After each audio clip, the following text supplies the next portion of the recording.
लीन के बारे में हमारा जो कंसेप्ट है ना वो यही है कि जी ये प्रोसेस में यूज़ होता है, प्रोसेस को ऑप्टिमाइज़ करने के लिए यूज़ होता है, वेस्टेजेस को कम करने के लिए यूज़ होता है। ठीक है, एक इंडस्ट्रियल इंजीनियरिंग की डेफिनेशन है, एक लीन की डेफिनेशन है। ऑप्टिमम यूटिलाइजेशन ऑफ रिसोर्सेज को हम कहते हैं जी ये इंडस्ट्रियल इंजीनियरिंग है, और लीन का है कि जी वेस्टेजेस को कम करना हम कहते हैं लीन है।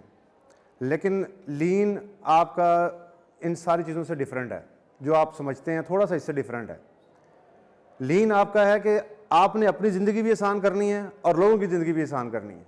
अगर आप किसी लीडिंग पोजीशन पे हैं तो आपने अपनी ज़िंदगी भी आसान करनी है और दूसरे लोगों की भी ज़िंदगी आसान करनी है, उनके काम को आसान बनाना है, दूसरों की ज़िंदगियों को आसान बनाना है। ठीक है, लीन जो है ये हमारा स्टैंडर्ड वे ऑफ लिविंग है, ये कल्चर का नाम है। पहले लीन को लोग समझते थे कि ये जी शायद कोई एक हाथी है या कोई शेर है या बकरी है या पता नहीं क्या है, ये उसको डिफरेंट नाम दिए हुए थे उन्होंने। तो जहाँ से लीन ड्राइव हुआ है ये जापान से हुआ है, तो उनका ये कल्चर है। गोरे यहाँ से गए और उन्होंने जाके वहाँ से किताबें लिखी उनके ऊपर कि जी ये लीन मैन्युफैक्चरिंग की बुक है और ये आपकी GIT की बुक है और ये फलानी पुल है, ये पुश है, फलां फलां। ठीक है, लेकिन जापान में वो लोग, जब हम लोग गए वहाँ पे जापान में, तो हमने देखा कि उनका स्टैंडर्ड वे ऑफ लिविंग ही लीन है। ठीक है, वो कोई काम एक्स्ट्रा नहीं करते, मतलब जो कह लें कि एर्गोनॉमिकली सही ना हो, जो जिस पे टाइम की वेस्टेज ज़्यादा हो रही हो, तो वो इस तरह का काम खुद से करते नहीं है। स्पेस बहुत ज़्यादा यूटिलाइज नहीं करते, स्पेस कम यूटिलाइज करते हैं, अपना टाइम प्रोडक्टिव गुजारते हैं, टाइम वेस्ट नहीं करते। तो लीन जो है it's a standard way of living. सिर्फ आप लोग अभी सोचते हैं कि जी हमारा ये प्रोसेस में यूज़ होता है। लीन दो टाइप्स का है, एक है पीपल साइड ऑफ लीन, एक है process side of lean. People side of lean एक अलग सब्जेक्ट है और प्रोसेस साइड ऑफ लीन एक अलग सब्जेक्ट है। अब तक हम यही सोचते रहे हैं कि जी जो प्रोसेस पे लीन इंप्लीमेंट होता है ना जी यही लीन है, लेकिन लीन का ये एक पार्ट है। नो डाउट प्रोसेस पे लीन इंप्लीमेंट करना और उससे चीज़ें ऑप्टिमाइज करना, उससे वेस्टेजेस कम करके चीज़ों को बेहतर करना, ठीक है, ये लीन ही है। लेकिन प्रोसेस साइड ऑफ लीन के साथ साथ आपका पीपल साइड ऑफ लीन भी है, जिस पे आप लोगों पे काम करते हैं। ठीक है, लोगों पे काम कैसे करते हैं कि जो वो काम कर रहे हैं उनके काम को आसान बनाते हैं। ठीक है, उसमें क्वालिटी का आपका कोई प्रॉब्लम है, आपका कोई लीव्स का सपोज, आपके HR का कोई प्रॉब्लम है, इश्यू है, तो आप मेंटली तौर पे ऑक्यूपाई होते हैं, आप काम सही नहीं कर सकते। ठीक है, तो अगर आपका कोई भी घर का इश्यू, प्रॉब्लम, कोई भी सोल्यूशन हम कर देते हैं वहां पे, तो आप मेंटली रिलैक्स होकर जब काम करते हैं तो आपकी आउटपुट पहले से ज़्यादा होती है।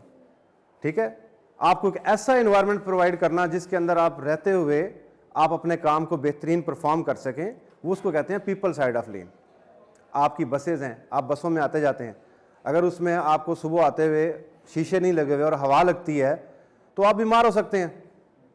आपको नज़ला, जुकाम, खांसी, बहुत सी बीमारियां हो सकती हैं जिसकी वजह से आप काम पे नहीं आएंगे। जब काम पे नहीं आएंगे हमें एब्सेंटिज्म होगी, हमारा टारगेट कम होगा और उसकी वजह से हमारे जो है ना वो प्रॉब्लम्स बढ़ जाएंगे, हमारी आउटपुट नहीं आएगी, एफिशिएंसी वो नहीं आएगी, प्रॉब्लम्स बढ़ जाएंगे। तो अगर हमने वो काम आपके लिए सही कर दिया होता, शीशे लगवा दिए होते, तो आपने बीमार नहीं था होना। ऐसे ही है। और अगर आप बीमार नहीं होते तो आप काम पे आते, और अगर काम पे आते तो आपका हमारा एब्सेंटिज्म ना होता, और अगर हमारा एब्सेंटिज्म ना होता तो टारगेट पूरा होता, और टारगेट पूरा होता तो क्या होना था कि एफिशिएंसी भी आनी थी और आपके जो मंथली टारगेट थे वो भी अचीव होने थे।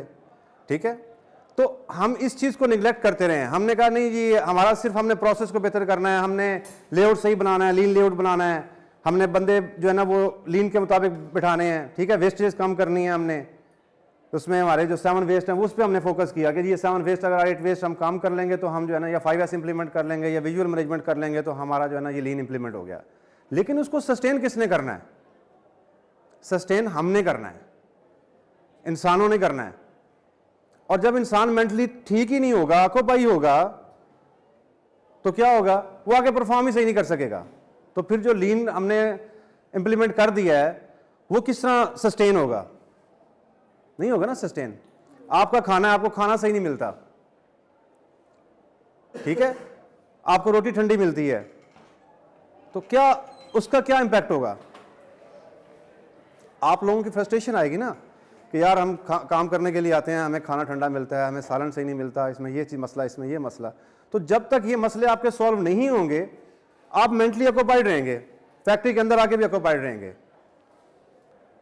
तो इसलिए आपको मेंटली सेटिस्फाई करना बहुत ज़रूरी है कंपनीज के लिए। हम लोग इस पार्ट को मिस कर देते हैं, हम लोग सिर्फ एक पार्ट की तरफ जाते हैं, वो हमारा प्रोसेस साइड ऑफ लीन। हम उस प्रोसेस पे काम करना शुरू कर देते हैं, हम प्रोसेस को ऑप्टिमाइज करना शुरू कर देते हैं।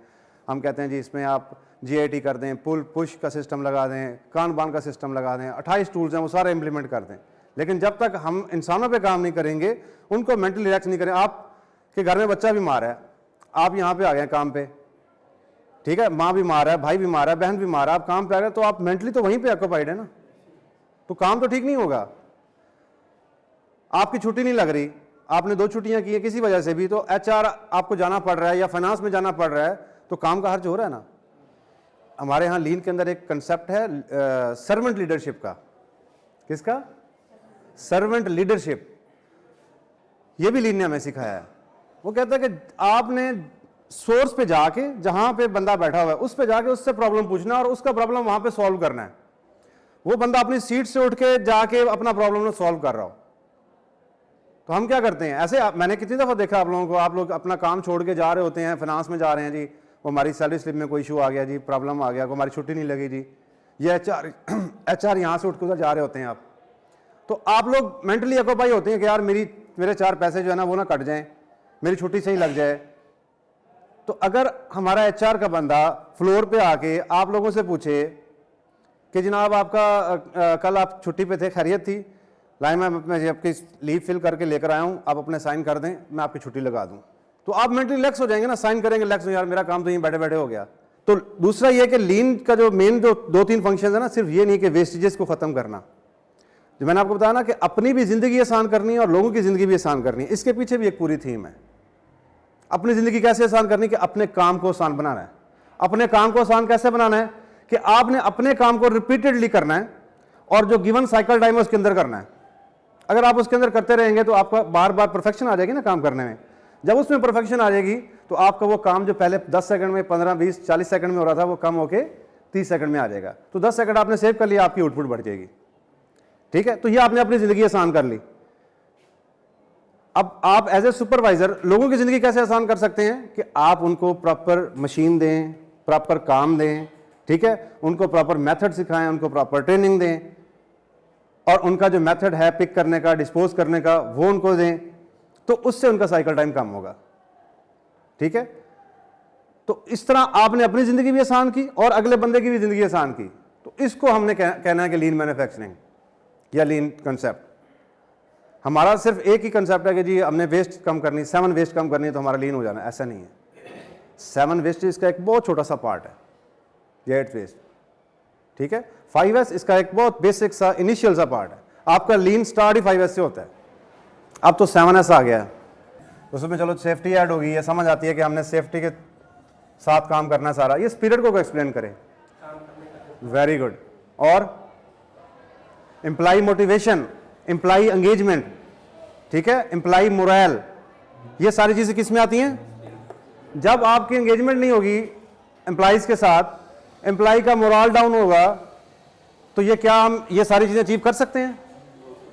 अब उन्होंने इस 2 चीजें इसमें शामिल कर दी हैं, एक क्या, सेफ्टी और एक स्पिरिट। सेफ्टी क्यों है कि जब तक आपका एनवायरनमेंट सेफ नहीं होगा, एनवायरनमेंट आपका सेफ नहीं होगा, आप काम नहीं कर सकते सही तरीके से। आप ये सारी चीजें इंप्लीमेंट कर भी दें तो कहीं ना कहीं फिर आप नुकसान या एक्सीडेंट आप कर रहे होंगे। तो इसलिए सेफ्टी सबसे इंपॉर्टेंट और सबसे पहले है। हम लिखते हैं ना सेफ्टी फर्स्ट, हिफाजती तदाबीर सबसे पहले, तो ये सेफ्टी फर्स्ट पहले हम लिखेंगे। बहरहाल ये मैं आपको बताता हूँ कि शॉर्ट क्या है कि जनाब आपके पास ये सारी चीज़ें पड़ी हुई हैं, ठीक है। इसमें से आपने देखना है कि मेरे लिए ज़रूरी चीज़ कौन सी है।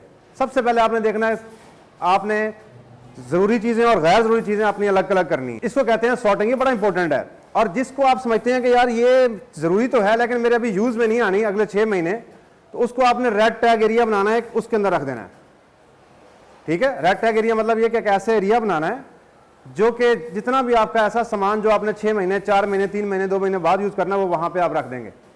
और बाकायदा रखेंगे नहीं, वहाँ पे लिखेंगे कि इसको मैंने 6 महीने बाद यूज़ करना है, ये फलाना आइटम पड़ा, उसके बाद चेकलिस्ट लगाएंगे, ठीक है। तो उसे हम कहते हैं सॉर्टिंग। और उसके बाद है सेट इन ऑर्डर, हर चीज की जगह है और हर चीज अपनी जगह पर होनी चाहिए। उसके बाद है शाइन। शाइन क्या चीज है? क्लीनलीनेस। तो क्लीनलीनेस क्या है कि आपने अपने एनवायरनमेंट को क्लीन रखना है, जहां वर्किंग आपकी कंडीशंस हैं उनको साफ रखना है, आपके वर्क स्टेशन जो है वो साफ सुथरे होने चाहिए। और इसके लिए ना एक आपको और कंसेप्ट दूं, हमने तो इधर एफसी रखे हुए हैं, जापानी कोई एफसी नहीं रखते, उनका जो सीईओ है वो खुद अपने डेस्क की खुद सफाई करता है, अपने कमरे की खुद सफाई करता है, ठीक है। और उसके बैठने के लिए कोई जगह नहीं, उसने कुर्सी शुर्सियां कोई अपना वो नहीं रखा हुआ, कोई सोफे शोफे नहीं रखे हुए बैठने के लिए, वो इस तरह का स्टैंडिंग मॉड्यूल में एक डेस्क होता है, उसके ऊपर खड़े होकर अपना लैपटॉप से काम करता है और घर चला जाता है, ठीक है। तो ये सेटिंग बाय एग्जांपल चीजें हमने जो बता रहे हैं ना, इसको एग्जांपल से हमने सेट करना है कि जी अगर हम इस तरह करेंगे तो भी बाहर जाके चीजें लोग उस तरह कर रहे होंगे। उसके बाद है स्टैंडर्डाइज, कि आपने ये जो 3 काम किए हैं, अगर आप इनको स्टैंडर्डाइज नहीं करेंगे, कहीं पे मार्क नहीं करेंगे, चीजों को अपनी अपनी जगह पे प्रॉपर रखेंगे नहीं, बताएंगे नहीं कि जनाब ये हमारा स्टैंडर्ड है, स्टैंडर्ड डिफाइन नहीं करेंगे, ठीक है, तो जो बंदा भी बाहर से आएगा, नया है पुराना है जो भी है, वो आके देखेगा, वो स्टैंडर्डाइज चेकलिस्ट पढ़ेगा और साथ में अपना उस तरह परफॉर्म करना शुरू कर देगा। सेम ये चीजें आपके लिए बाहर फ्लोर पे भी अप्लाई होती हैं, ठीक है। आपकी ट्रालियां मिक्स एंड मैच पड़ी होती हैं, कोई मार्किंग नहीं हुई है, सॉर्टिंग नहीं हुई है, आपका रिजेक्टेड मटेरियल भी पड़ा हुआ है, फ्रेश मटेरियल भी पड़ा हुआ है, इधर से बंडल रिजेक्ट होता है, उठा के हम मिक्स करके खड़ा कर देते हैं की जगह पे, तो ये सब गलत है, ठीक है। उस सबसे पहले क्या करना है, सॉर्ट करना है, जो फ्रेश प्रोडक्शन है उसको सॉर्ट करें, जो आपका ट्रॉली रिजेक्ट खड़ी है उनको सॉर्ट करें, उसके बाद उनको तरतीब लगानी है, ऑपरेशन वाइज खड़ा करना है कि ये इस ऑपरेशन की ट्रॉली है, ये इस ऑपरेशन की है, ये इस ऑपरेशन की है, हर ऑपरेशन के पीछे उसका WIP प्रॉपर मार्क करके रखना है। फिर क्या है, सेट इन ऑर्डर, सॉर्टिंग होगी, फिर आपने सेट इन ऑर्डर तरतीब से रखना है, आपने जिस ऑपरेशन का WIP उस ऑपरेशन के पीछे होना चाहिए। फिर शाइन, वो जो वर्क स्टेशन है, अगर हर बंदा अपना अपना वर्क स्टेशन साफ रखेगा तो पूरी लाइन साफ हो जाएगी, आपको किसी FC की जरूरत नहीं पड़ेगी। स्टैंडर्डाइज, कि आपने लिख लेना है कि यार ये जो मेरा बैक सेक्शन है या फ्रंट सेक्शन है या असेंबली सेक्शन है, इसमें टोटल ट्रालियां कितनी खड़ी होंगी, हर ऑपरेशन के पीछे कितनी कितनी ट्राली खड़ी होगी, ठीक है। ये आपने इसको स्टैंडर्डाइज करना है। और सस्टेन क्या चीज है कि आपने उसकी एक चेकलिस्ट बना लेनी है, जो स्टैंडर्ड बनाया ना आपने, उसकी एक चेकलिस्ट बना लेनी है और उसको आपने क्या करना है, टिक करना है डेली कि जी 6 ट्रालियां हमने कहीं थी खड़ी होनी चाहिए थी, स्टैंडर्ड बनाया था, ये खड़ी है कि नहीं खड़ी, अगर खड़ी है तो टिक कर दें, नहीं खड़ी तो क्रॉस कर दें। तो आपका जो स्टैंडर्ड बना हुआ है उसको आपने सस्टेन करना है। अगर आप सस्टेन नहीं करेंगे तो क्या होगा, ये चारों काम दोबारा खत्म हो जाएंगे। तो सस्टेन इंतहाई इंपॉर्टेंट है, स्टैंडर्डाइज इंपॉर्टेंट है, लेकिन सब ज्यादा क्या है, सस्टेन। हम लोग कर तो लेते हैं लेकिन हम सस्टेन नहीं करते। जब सस्टेन नहीं करते तो चीजें दोबारा वापस अपनी नॉर्मल कंडीशन में चली जाती। तो ये था हमारा 5S या 7S। आगे है जी 8 वेस्ट। कौन कौन सी 8 वेस्ट हैं? आप कह रहे हैं transportation, inventory, motion, waiting, very good यार, आपको तो सारा पता है, जबरदस्त।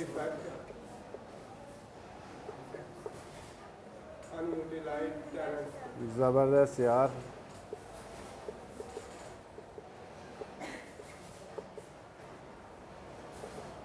अच्छा, इसको याद करने का ना एक बड़ा आसान तरीका है, इसका एक फार्मूला है, किसने बताया आपको? हाँ, वेरी गुड।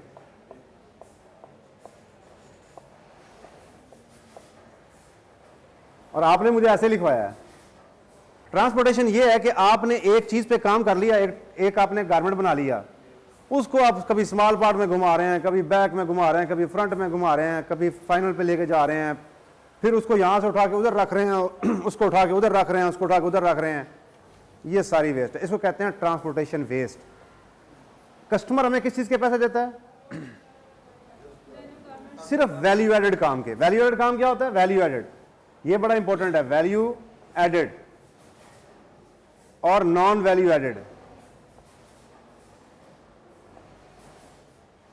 और एक है non value added but necessary. ये 3 तरह के ना वैल्यू एडेड वो जिसके कस्टमर हमें पैसे देता है, नॉन वैल्यू एडेड वो एक्टिविटीज जिसके कस्टमर हमें पैसे नहीं देता। Non value added but necessary, customer हमें पैसे नहीं देता लेकिन इनके बगैर हमारा गुजारा नहीं है, ठीक है। तो ये 3 तरह की ना चीजें हमारे पास, हम लोग डेली जो काम कर रहे होते हैं ना उसमें हमारी एक्टिविटीज हो रही होती हैं। वैल्यू एडेड, अब जो ऑपरेटर भी हमारा बैठ के गारमेंट के ऊपर काम कर रहा है, क्या कर रहा है? वैल्यू एडेड, कस्टमर हमें इसके पैसे दे रहा है ना, ठीक है। तो नॉन वैल्यू एडेड क्या है? ये जितने हेल्पर हमने आगे बैठाए हुए हैं ये सब नॉन वैल्यू एडेड, कस्टमर हमें इसके पैसे नहीं देता। ऐसे ही है ना, हेल्पिंग जॉब के पैसे देता है हमें कस्टमर? नहीं देता। तो नॉन वैल्यू एडेड क्या है? जो जिसके कस्टमर हमें पैसे नहीं देता, ठीक है, और हम वो काम करी जा रहे हैं। वो काम कौन से करी जा रहे हैं? सपोज हमने हेल्पर बिठा दिया, वो आगे से बैग धागा काटी जा रहा है, तो हमें ऑटो ट्रिमर मशीनें लेनी चाहिए नहीं है तो ऑटो ट्रिम ऑन करवाने चाहिए अपने, ठीक है, बजाय कि हमने उसमें आगे हमने हेल्पर बिठा दिया। तो ये नॉन वैल्यू एक्टिविटी है, ठीक है। एक ऐसी एक्टिविटी जिसके कस्टमर हमें पैसे नहीं देता, और दूसरा क्या है? Non value. अब हमारे पास एक चीज बन गई है, इसको हमने ट्रांसफर करना है, एक जगह से उठा के दूसरी जगह लेके जाना है। कस्टमर हमें इसके पैसे नहीं देता लेकिन हमारे लिए जरूरी है। अगर हम इसको शिप यहां से शिप करना है दूसरी अपना GWP में, तो कैसे करेंगे? किसी ट्रांसपोर्ट के थ्रू करेंगे ना। इवन हमारी फैक्ट्री साथ साथ भी हो तो भी हमें किसी चीज के जरिए इसको उठा के वहां लेके जाना पड़ेगा और उठा के कहीं रखना पड़ेगा। तो ये एक्टिविटी क्या है? जरूरी है बट नॉन वैल्यू एडेड है, ठीक है। तो ट्रांसपोर्टेशन की समझ आ गई आपको कि आपने एक जगह से मटेरियल दूसरी जगह ट्रांसफर करना है और आप उसको 6 जगह से घुमा के आप उधर लेके जा रहे हैं, तो 6 जगह पे घुमाने के कस्टमर हमें पैसे नहीं देता, ठीक है। हमें वो कहता है जी कि आप मुझे सिर्फ और सिर्फ एक जीन्स बना के दे दें, मैं आपको इसके पैसे दूंगा $60। जब इसकी कॉस्टिंग होती है तो उसमें कहीं पे वो ट्रांसपोर्टेशन के चार्जेस नहीं डालता, ठीक है। उसके बाद क्या है? इन्वेंट्री। इन्वेंट्री क्या चीज है जी? गैर जरूरी नहीं, जरूरी चीजें होती हैं लेकिन हम उसको क्या करते हैं, अपनी मिस प्लानिंग की वजह से बहुत सारी चीजें जमा कर लेते हैं, ठीक है। लाइक हमने प्लानिंग ठीक नहीं की और हमारी शिपमेंट के जो स्टॉक्स हैं वो बढ़ गए हैं, हमारे पास पूरे के हाल भरे पड़े हुए हैं, चीजें शिप नहीं हो रही। हमने जो रॉ मटेरियल मंगवाया है वो हमने प्लान करके नहीं मंगवाया और रॉ मटेरियल के हमने गोडाउन भर के रख दिए, ठीक है। तो ये सारी चीजें क्या है? इन्वेंट्री। और इन्वेंट्री वेस्ट कैसे हम कहते हैं? अगर हम इसको पैसे में कन्वर्ट करें तो पैसा हमारे यूज में आ जाएगा, ठीक है ना। अगर हम उतनी चीज मंगवाएं जितनी हमें चाहिए तो हमारा पैसा ये यूज में आ जाएगा। अगर हम अपनी जितनी चीज चाहिए उससे ज्यादा चीज मंगवा लेते हैं तो क्या होगा? वो इन्वेंट्री की सूरत में हमारे पास आ जाएगी और वो किसी जगह पे हम इसको यूज नहीं कर पाएंगे, ठीक है। इसके लिए हम यूज करते हैं, फिर बाद में ये आपको पढ़ाएंगे, फुल सिस्टम, पुश सिस्टम और JIT, जस्ट इन टाइम, ठीक है। कि जो चीज चाहिए आपको, आप वेंडर से उसी वक्त वो चीज मंगवाएं, अपने पास स्टॉक ना करें। और जो चीज आपको आपने फ्लो करवानी है वो आप पुल सिस्टम के थ्रू फ्लो करवाएं, कि आपके पास सिस्टम इस तरह बना हो कि चीजें अपने आप आपके पास आ रही हो, आपको पुश करने की जरूरत ना पड़ रही हो, पुल करने की जरूरत पड़ रही हो, ठीक है। इन्वेंट्री वेस्ट क्लियर हो गई है। आ गया मोशन वेस्ट। मोशन वेस्ट क्या है? मैं काम कर रहा हूं कोई भी, ठीक है, मुझे एक टास्क असाइन हुआ है, तो मैं इसको यहां से उठाना है, मैं इसको यहां से उठा रहा हूं, बार बार यहां से उठा रहा हूं ऐसे, ठीक है, यहां से पिक कर रहा हूं, तो ये मेरी गैर जरूरी मोशन है, इसको मैं खत्म कर सकता हूं, ये वेस्ट है, इससे मेरी एफिशिएंसी पे फर्क पड़ रहा है। तो मैं अगर इसको यहां से खत्म करके इसको अपने पास यहां रख लूं और यहां से उठाऊं और मैं लिखूं और फिर वापस यहीं रख दूं, तो मेरा काम करने का जो स्टैमिना है वो भी ज्यादा हो जाएगा, ठीक है, मेरी प्रोडक्शन आउटपुट भी बढ़ जाएगी और मेरा टाइम भी सेव होगा।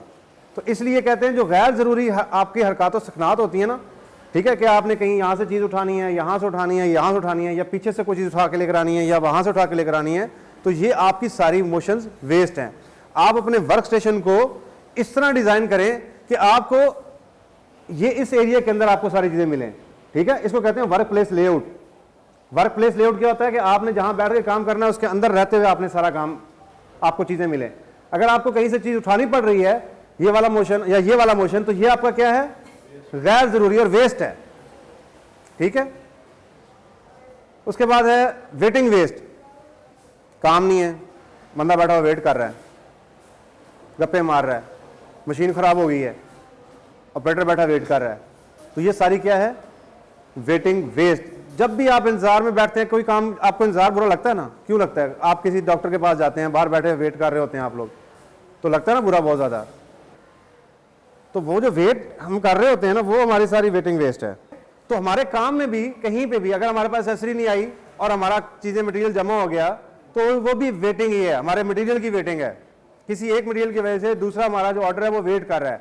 इसी तरह बंदे के पास काम नहीं आया, बंदे के पास मशीन हमने नहीं दी उसको सही, मशीन ख़राब हो गई है या उसको हमने काम नहीं दिया, तो वो वेटिंग उसमें है, अपना वेट कर रहा है, तो वो वेटिंग वेस्ट है। ठीक है, आगे क्या है? Over production. कस्टमर ने हमें दिया 100 पीस का ऑर्डर या 1000 पीस का ऑर्डर, और हमने जनाब 2-3 हज़ार 4 हज़ार बना दिया। कस्टमर को तो नहीं चाहिए ना, उसके लिए तो ये सारा वेस्ट है ना। और हमने क्या किया? जगह भी ऑक्यूपाई कर ली, मटेरियल भी ऑक्यूपाई कर लिया, रॉ मटेरियल भी मंगवा लिया, बंदे भी हायर कर लिए, जबकि कस्टमर ने कहा था मैं तो 1000 पीस लूंगा आपसे। ठीक है ना, मैं आपसे 4000 पीस नहीं लूंगा, मैं आपसे 1000 पीस लूंगा। हमने 4000 पीस बना लिए। तो ये हमने क्या किया? Over production. और ओवर प्रोडक्शन ने क्या किया? आगे उसने इन्वेंट्री वेस्ट भी क्रिएट कर दी। ठीक है, आपके जो मटेरियल की वेस्ट है वो भी आपकी स्टार्ट हो गई, आपने एक्स्ट्रा मटेरियल मंगा दिया। ठीक है, तो पैसे भी ज़ाया हो रहे हैं आपके, आपका टाइम भी ज़ाया हो रहा है। तो उसको हम क्या कहते हैं? Over production waste. Over processing waste, कि आपने गारमेंट बनाया, ठीक है, और उसमें स्किप स्टिच आ गया, अब आपने उसको दोबारा अनपिक करना शुरू कर दिया। एक ही काम जो आपने फिनिश कर लिया है उसको बार बार आप उसको ना बनाने संवारने में लगे हुए हैं। मेरी बात समझ आ रही है? कि आपने एक फिनिश प्रोडक्ट तैयार कर ली, लेकिन उसको आप बनाने संवारने, जैसे हम बात करते हैं अपने रीस्क्रीनिंग की, वहां पे हमने गारमेंट को प्रेस कर लिया, सारा कुछ कर लिया, फिर हमने क्या किया जी? उसके ऊपर हाथ फेरना शुरू कर दिया, ऐसे ऐसे हाथ फेर। प्रेस होने के बाद भी हम उसको सीधा कर रहे हैं, फिर ऐसे करके खोल के चेक कर रहे हैं, फिर उसकी तय लगा रहे हैं, फिर उसके ऊपर हाथ लगा रहे हैं। भाई कस्टमर ने तो ये इसके पैसे नहीं दिए ना हमें। हमने उसने कहा जी मुझे प्रेस करो, प्रेस करके मुझे डब्बे में उसकी बाकी जो चीज़ें लगानी है वो लगाओ, मुझे डब्बे में डाल के दे दो। ठीक है, हम क्या कर रहे हैं? ऑपरेशन करने के बाद, कोई भी ऑपरेशन है उस करने के बाद हम उसको सेट कर रहे हैं, उसकी स्टेटस को बेहतर करने की कोशिश कर रहे हैं कि जनाब ये किसी तरह इसमें से ये वट निकल जाए। भाई वट निकालना था तो पीछे निकालना था ना। ठीक है, तो ये चीज़ हमारी किस में आती है? और आपने एक काम किया और उसमें आपने कोई गलत काम थोड़ा सा कर दिया, अब आप उसको सही करने जा रहे हैं। ठीक है, तो आप पहली दफ़ा अगर सही करते तो आपको ये ओवर प्रोसेस दोबारा ना करना पड़ता। तो कोशिश किया करें कि जो भी हमारे ऑपरेटर्स हैं या आप उनको सिखाएं तो उनको बताएं कि जो पहली दफ़ा आप काम करेंगे ना उसको सही करें, बजाय कि आप बार बार अपने काम को रिपीट करते रहेंगे। अब एक बंडल लगाना है 30 मिनट के अंदर, सपोज 1 मिनट एक पीस का टाइम है। ठीक है, तो 30 मिनट में हमने बंडल नहीं लगाया, उसमें हमने काम खराब कर दिया, तो वो जाके 40 मिनट में जाके लगा। ठीक है, तो आपने काम तो वही एक बंडल का ही किया ना, लेकिन आपने उस पर ओवर प्रोसेसिंग की। एक गारमेंट को स्टिच करके फिर दोबारा उसको खोला, फिर दोबारा उसको सही किया, फिर दोबारा उसको आपने लगा के आगे भेजा। तो इसको कहते हैं, इसका कंसेप्ट क्लियर होना बहुत जरूरी है। हम मिक्स कर देते हैं ओवर प्रोडक्शन को या समटाइम जो है ना ये इसको ओवर प्रोसेसिंग और डिफेक्ट्स को, तो मिक्स नहीं करना। ओवर प्रोसेसिंग है कि आपने किए हुए काम के ऊपर मजीद उसको जो है ना बनाओ सिंगार कर रहे हैं। ठीक है ना, लगे हुए उसके ऊपर, जबकि उसके वैल्यू को नहीं ऐड हो रही। ठीक है, बस उसको आपने एक पॉली बैग में एक अपना गारमेंट डाला, पॉली बैग को बंद किया, फिर खोला, फिर दोबारा बंद किया, फिर निकाला, उसको देखा यार ये सही हुआ कि नहीं, फिर दोबारा, मतलब ये आपकी ओवर प्रोसेसिंग है। एक ही काम को बार बार कर रहे हैं आप लोग। समझ आ गई? उसके बाद क्या है आपका? Defect waste. डिफेक्ट आपके माशाल्लाह DHU आपको पता ही है इसका, आप लोग क्वालिटी के लोग हैं ना सारे, तो ये सारे डिफेक्ट वेस्ट है। जितना भी डिफेक्ट प्रोड्यूस करते हैं ये सारी वेस्ट है। उसके बाद क्या है? Under utilize talent. आपकी एक्सपर्टीज हैं सपोज प्रोडक्शन में, ठीक है, और मैं आपको किसी और जगह पे लगाता हूं, मैं आपको DWP भेज देता हूं, मशीनों के सामने खड़ा करता हूं, भाई आपने कल से मशीन चलानी है। एक बात, एक तो ये इसका पहलू है। दूसरा क्या है कि आपको मैंने काम ही पूरा नहीं दिया। मेरी बात समझ रहे हैं? आपसे पूरे दिन में मैं 3 काम करवाता हूं, 4 काम करवाता हूं, बाकी आप फारिग रहते हैं, लेकिन टैलेंट आपके अंदर है, टैलेंटेड आप हैं, लेकिन मैं आपको यूटिलाइज नहीं कर रहा पूरा। ठीक है, तो ये अंडर यूटिलाइजेशन में आता है कि एक टैलेंट को आप अंडर यूटिलाइज कर रहे हैं। एक है right person for the right job. अगर आपने एक पर्सन को राइट जॉब दी नहीं है तो वो काम नहीं करेगा, अंडर यूटिलाइज ही रहेगा, ठीक है। और अगर आपने एक बंदे को पूरा काम नहीं दिया, काम आपने जगह उसको सही बता दिया कि आप इधर काम करना, लेकिन आप उसको पूरा काम नहीं दे रहे, तो वो फिर भी अंडर यूटिलाइज रहेगा। तो ये सबसे क्रिटिकल वेस्ट है ये वाली, और ये हमारे यहाँ बहुत फ्रीक्वेंट पाई जाती है। पाई तो सारी जाती है माशाल्लाह हमारे पास। अगर आप ढूंढने निकले, आप पिक्चर्स निकालने लेने शुरू करें ना इनकी सारों की वेस्टेज की, तो आपको बेशुमार पिक्चर्स मिलेंगे यहाँ से, ठीक है। लेकिन ये वाली जो वेस्ट है ना, ये हिडन वेस्ट है, नजर नहीं आती। ऐसी है ना अंडर यूटिलाइज। हम किसी की बात करें कि यार निज़ाम अंडर यूटिलाइज है, तो मुझे प्रूव करना पड़ेगा कि कैसे अंडर यूटिलाइज है। लेकिन जो चीज़ें हमारे पास बाहर पड़ी हुई हैं, इनको प्रूव करने की जरूरत नहीं है, वो नज़र आ रही हैं हमें। तो ये क्रिटिकल वेस्ट है। आपके नीचे जितने लोग हैं, आप उनको चेक करें, देखें कि यार ये प्रॉपर यूटिलाइज हैं। 8 घंटे के लिए जो हमने इनको हायर किया है, तो 8 घंटे प्रॉपर यूटिलाइज हो रहे हैं कि नहीं हो रहे हैं। अगर वो अंडर यूटिलाइज हैं तो ये एक वेस्ट है, कंपनी के लिए भी वेस्ट है कि आपने रिसोर्सेज ज़्यादा रखे हुए हैं और ऑलरेडी वो अंडर यूटिलाइज हैं, तो आप उनको प्रॉपर यूटिलाइज नहीं कर रहे, जिसकी वजह से कॉस्ट इनकर हो रही है, ठीक है। ये 2 चीज़ें हो गई। तीसरी चीज़ है काइजन। मैंने आपको स्टार्ट में बताया था कि आपने अपने काम को आसान करना है, ठीक है। जो पहले आप एक स्टैंडर्डाइज काम कर रहे हैं, उस स्टैंडर्ड से कुछ आपने बेहतर किया है, तो उसको कहते हैं काइजन। आपने एक छोटा सा काइजन किया है, क्या हुआ, उससे छोटी सी इंप्रूवमेंट आई है। ये जो छोटी छोटी छोटी इंप्रूवमेंट होती है ना, ये एक बड़ी इंप्रूवमेंट की तरफ आपको लेके जाती है। हम अक्सर जो है ना वो ब्रेक थ्रू करने के चक्कर में होते हैं। ब्रेक थ्रू क्या होता है, एकदम बड़ी चेंज लेकर आना। हम कहते हैं रातों रात फैक्ट्री खड़ी कर दो, बंदे ला दो, मशीना ला दो, तो कल में प्रोडक्शन आ जाएगी, ठीक है। ब्रेक थ्रू हमें उसके प्रोज भी हैं, कॉन्स भी हैं, फायदे भी हैं, नुकसानात भी हैं, लेकिन काइजन का कोई नुकसान नहीं है। ये आपका स्टैंडर्ड था जी पहले, ये सपोज ये स्टैंडर्ड था आपका, ठीक है। ये आपने काइजन किया, काइजन से मुराद है छोटी सी इंप्रूवमेंट की, फिर आपने उसको सस्टेन किया, ये सस्टेन किया आपने, ठीक है। फिर आपने ये काइजन किया, फिर इसको आपने सस्टेन किया, फिर ये काइजन किया, ठीक है, और इसको सस्टेन किया। तो आप यहां से देखें, आप चले थे, चलते चलते चलते आपकी जो इंप्रूवमेंट का ट्रेंड है वो क्या है, इंक्रीजिंग ट्रेंड है, ठीक है। जबकि ये जो ब्रेक थ्रू जब आप करते हैं ना, ब्रेक थ्रू जब आप करते हैं, एकदम से यूं जाते हैं और फिर एकदम से यूं आते हैं। जबकि इस काइजन के अंदर ये खूबी है, ये फायदा है इसका कि आप छोटी छोटी इंप्रूवमेंट करते जाते हैं और आगे बढ़ते जाते हैं, आप रुकते नहीं हैं, और इसमें जीरो इन्वेस्टमेंट है। सबसे इंपॉर्टेंट बात, ब्रेक थ्रू में क्या है, आपको इन्वेस्टमेंट करनी पड़ती है, ठीक है। इसमें आपकी जीरो इन्वेस्टमेंट है।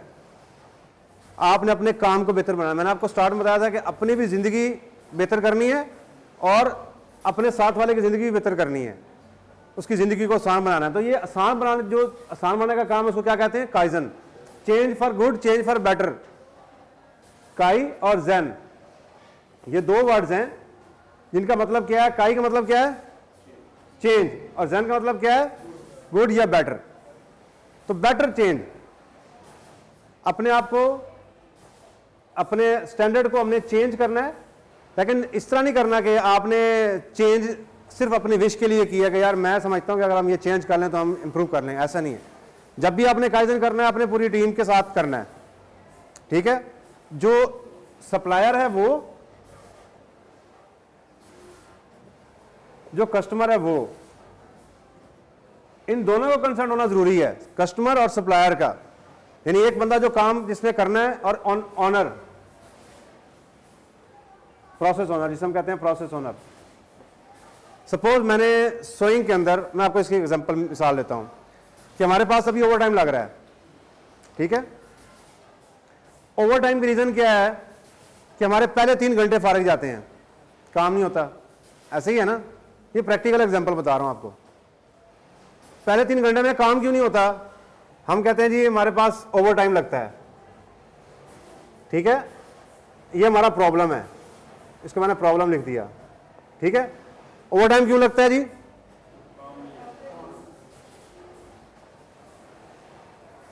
First 3 our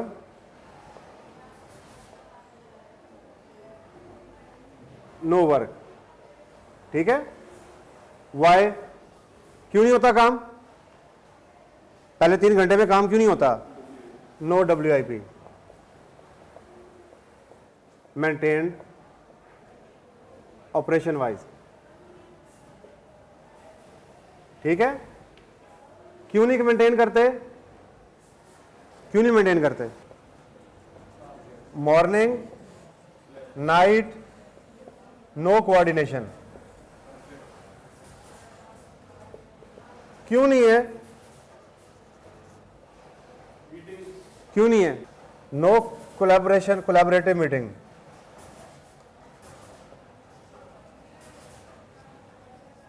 Y? क्यों नहीं होती meeting? No drive from top, top से ड्राइव आती है ना। जब टॉप से ड्राइव ही नहीं हमने रेज की तो ये किस तरह आपका WIP मेंटेन हो जाएगा? अब क्या होगा?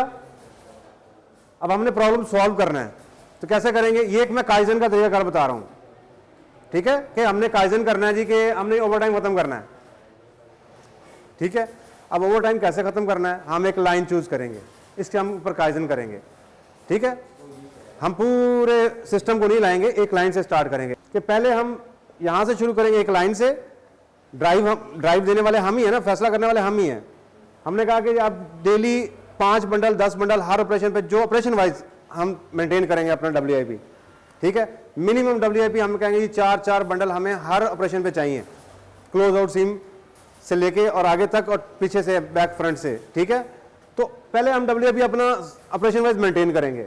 फिर नाइट और शिफ्ट, मॉर्निंग शिफ्ट की आपस में कोलैबोरेशन करवाएंगे कि मॉर्निंग वाला 200 बंडल छोड़ के जा रहा है तो नाइट वाला भी 200 बंडल छोड़ के जाएगा और ऑपरेशन वाइज छोड़ के जाएगा, ठीक है। तो ये कोऑर्डिनेशन स्टार्ट हो जाएगी। जब कोऑर्डिनेशन स्टार्ट होगी तो आपका WIP ऑपरेशन वाइज मेंटेन होना शुरू हो जाएगा। लोग सुबह आएंगे तो फारिग नहीं बैठेंगे। पहले जो 3 घंटे ज़ाया हो रहे थे, ये वाले जो 3 घंटे ज़ाया हो रहे थे, ये वाले, ये 3 घंटे ज़ाया नहीं होंगे। जब ये 3 घंटे ज़ाया नहीं होंगे तो क्या होगा? ओवर टाइम नहीं लगेगा। पहले घंटे में आपकी आउटपुट आनी शुरू हो जाएगी। जब पहले घंटे में आपकी आउटपुट आएगी, दूसरे घंटे में आपकी आउटपुट आएगी, तीसरे घंटे में आपकी आउटपुट आएगी, तो आखिर में क्या होगा? 8 घंटे में आपका टारगेट पूरा हो जाएगा। तो हर बंदा खुशी खुशी अपना घर जाएगा कि जी आज 5 बजे हम घर जा रहे हैं, या 3 बजे घर जा रहे हैं, 4 बजे घर जा रहे हैं, ठीक है। तो ये एक छोटा सा काइजन है, लेकिन इसको हमने स्टार्ट करने से पहले पूरी टीम्स को अपने साथ बिठाना है। जो तो नाइट के बंदे हैं, मॉर्निंग के बंदे हैं, उनके आपस में मीटिंग करनी है, कोऑर्डिनेशन बनानी है कि मॉर्निंग वाले ये छोड़ के जाएंगे और ऑपरेशन वाइज डिटेल देंगे कि हमने यहाँ पे इतना छोड़ा है। नाइट वाला बंदा आधा घंटा पहले आएगा, आके वेरीफाई करेगा क्या जी ये बंडल मेरे पास पड़े हैं, ये बंडल पड़े हैं, ये बंडल पड़े हैं, ठीक है। अगर कोई बंडल रिजेक्ट होगा तो वो बंडल उसको सही करवा के दे के जाएगा घर। तो यहाँ पे जो रूट कॉज है वो ये है। अगर आज हम सख्ती कर दें इसके ऊपर कि स्ट्रिक्ट डिसीजन मेकिंग करनी है आपने, ठीक है, तो इससे ये आपका ओवरटाइम खत्म हो जाएगा। ये पहले लीन का ऐसे नक्शा हुआ करता था कि जी ये प्रोसेस पे 90% लीन इंप्लीमेंट होता था कि जी प्रोसेस ही है लीन, सिर्फ इसी पे काम करने का नाम लीन है, और 10% इस पे होता था। और लीडरशिप जो है ना वो सिर्फ उसकी ख्वाहिश होती थी कि लीन इंप्लीमेंट हो जाए, लेकिन उसकी इन्वॉल्वमेंट 0% थी, ठीक है। ये था पहले का। अब क्या हुआ? अब ये सीन हो गया। अब लीडरशिप की इन्वॉल्वमेंट 100% है। वो सिर्फ विश नहीं करती, वो कहती है कि मैंने देखना भी है, मैंने इंप्लीमेंट भी करना है, और मैं इसके लिए 100% आपको रिसोर्सेज देने के लिए तैयार हूं। और प्रोसेस पे भी आपने लीन इंप्लीमेंट करना है 50%, और लोगों पे भी आपने इन्वेस्टमेंट करनी है कि लोग जो हैं आपके वो खुशहाल हो, खुशी से काम करने के लिए आए, मेंटल टेंशन फ्री हो के हमारे पास आए, ठीक है। एब्सेंटिज्म कम से कम हो, टर्नओवर कम से कम हो, लोग कम से कम छोड़ के जाएं, ठीक है। तो ये आपका है पीपल साइड ऑफ लीन, ये आपका है प्रोसेस साइड ऑफ लीन। अब ये दोनों बैलेंस हो गए हैं बिल्कुल। पहले ये इम्बैलेंस था, ये ज्यादा था, ये इसके ऊपर ज्यादा फोकस था, इसके ऊपर फोकस था ही नहीं। और इसके ऊपर तो ये हमारी मैनेजमेंट की तो सिर्फ विश होती थी कि जी हमने लीन इंप्लीमेंट करना है। उन्होंने एक बंदा रख लिया है, कंसल्टेंट रख लिया, उसे कहा जाओ जी लीन इंप्लीमेंट कर दो। जब तक वो लोगों का जो एम्प्लॉय एंगेजमेंट है, लोगों को दिमाग पड़ेगा नहीं, उनके साथ मिलेंगे नहीं लोग उसके साथ, तो वो इंप्लीमेंट कैसे कर सकता है? अब यहां से ड्राइव आती है कि जी हमने इंप्लीमेंट करना है, ठीक है। तो फिर यहाँ प्रोसेस में भी इंप्लीमेंट हो जाता है और पीपल भी खुशहाल हो जाते हैं। ठीक है जी।